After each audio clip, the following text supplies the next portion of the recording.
Good morning, Bucknutters. Welcome into the Bucknuts Morning 5 here on May 23rd, 2016. I am Dave Biddle, joined by the one and only Jonah Booker. J-Book, welcome back to the continental United States. You were in Bora Bora for a week. I mean, what a cool destination. I had to look it up just to see, French Polynesia. I mean, what a cool vacation destination, and welcome back. I'm glad to be back. Well, not really glad to be back, but I'm glad to be on the Bucknuts Morning 5. But the vacation, it was simply amazing, Dave. Couldn't ask for a better, week and a half off. All right, let's get into a few questions here. As we look ahead to this 2016 Ohio State team, let's take J.T. Barrett off the table because I think we all agree he is a big strength for this team. He'll probably be a Heisman finalist, in my opinion. He was fifth for the Heisman as a freshman, redshirt freshman 2 years ago. So let's take J.T. Barrett off the table. J-Book, what is the biggest strength for the 2016 Buckeyes, not counting Barrett? To me, the biggest strength in my mind is the defensive line. You're looking at a unit even losing a first round and a third round pick in Bosa in Washington. But what they have coming back, those guys are absolutely loaded amongst that front. You have Sam Hubbard and Tyquan Lewis. Both of those guys will be playing at the next level. Michael Hill's really coming on. He's a guy who has the potential to play at the next level. But not just the starters, Dave. It's the guys that are behind them that's providing adequate rotation there. When you have five-star freshmen coming in, jumping into the rotation, we watched the spring game, and all indications sounds like they're going to be having 8 to 10 potential rotation there. So it's going to be critical to see what the pecking order is going to be after fall camp is closed down. But to me, it's definitely the defensive line that's the deepest. You took the words right out of my mouth. We did not do a pre-show, what are we going to say or anything like that, no prep or anything like that, and you took the words right out of my mouth. So I think you said it very eloquently, so we will move on. I agree with you. The defensive line will be the strength of the 2016 Buckeyes. And as you mentioned, that's pretty amazing when you think about the fact they lost the number 3 overall pick of the draft in Joey Bosa. He'll go down as one of the best defensive ends in Ohio State history. Adolphus Washington, who I think is still underrated, a third-round pick, who had a great senior year. And still, losing those two guys, they come back, and I still think that will be the strength of the team. Okay, let's move on. We started the show with an optimistic point of view. Now let's get a little pessimistic. What's the biggest question mark as you look at this 2016 Buckeyes? What's your biggest concern, your biggest question mark for the 2016 Buckeyes? My biggest question mark is the secondary, especially the safeties.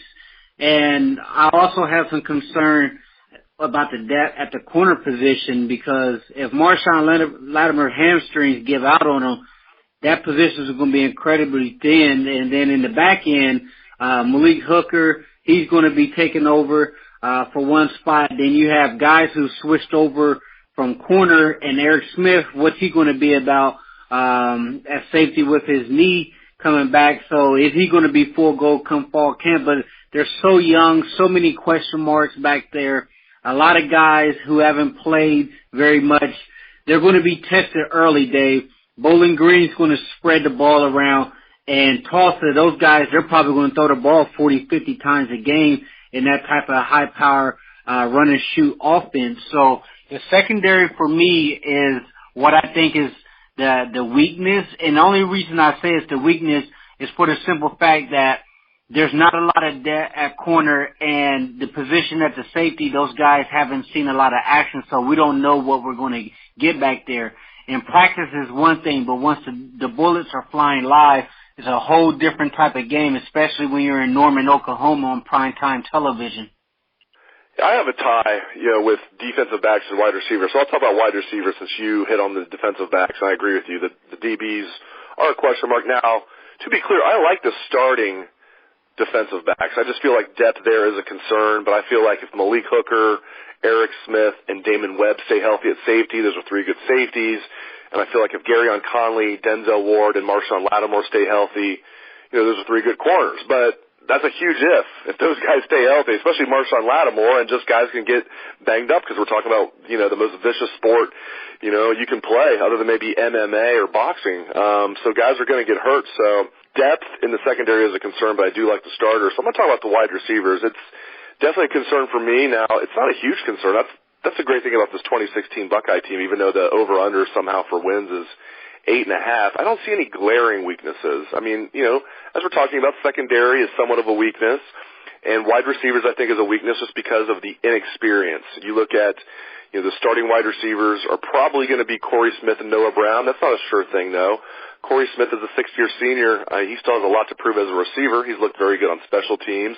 Noah Brown, he's still very unproven. The coaches love him. Both those guys are coming off broken legs.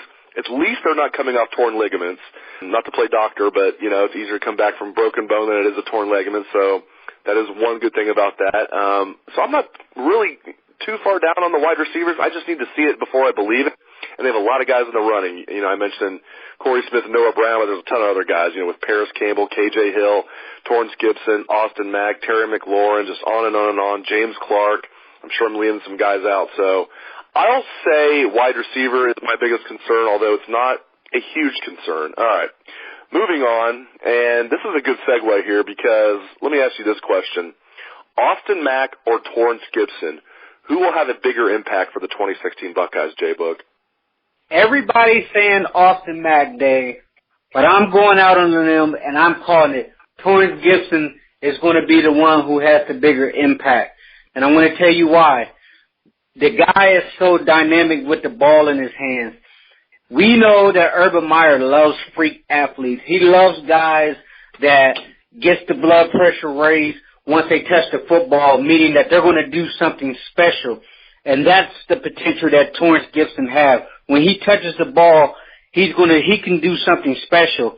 And I believe once he gets his shot, he's going to be a guy that really just wows the crowd. He has that potential of a Teddy Ginn or a Braxton Miller once they get in the open field that the crowd is on their feet.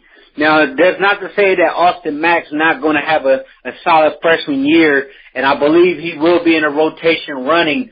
But I feel like once Torrance Gibson gets that opportunity and he makes a play and he breaks one, that's going to be all you roll for him because he's going to be in a position to be a highlight reel just waiting to happen. Interesting. I like you going against the grain there, making a bold prediction. I'll be conservative and go with Austin Mack. I'm not just trying to disagree with you just to play radio here, but just from talking to the coaches, they seem higher on Austin Mack than Torrance Gibson, although Torrance Gibson has unlimited potential. We kept hearing during his recruitment he could be, first-round wide receiver if he, decided he wanted to be a wide receiver, and he decided he wanted to be a wide receiver. So he could break out as a redshirt freshman. It's a good problem to have when you're talking about guys like Austin Mack or Torrance Gibson, and both those guys are going to play. There's no doubt about it. It doesn't have to be one or the other. Both those guys could have breakout seasons, but just for the sake of playing radio, I had to ask you that question.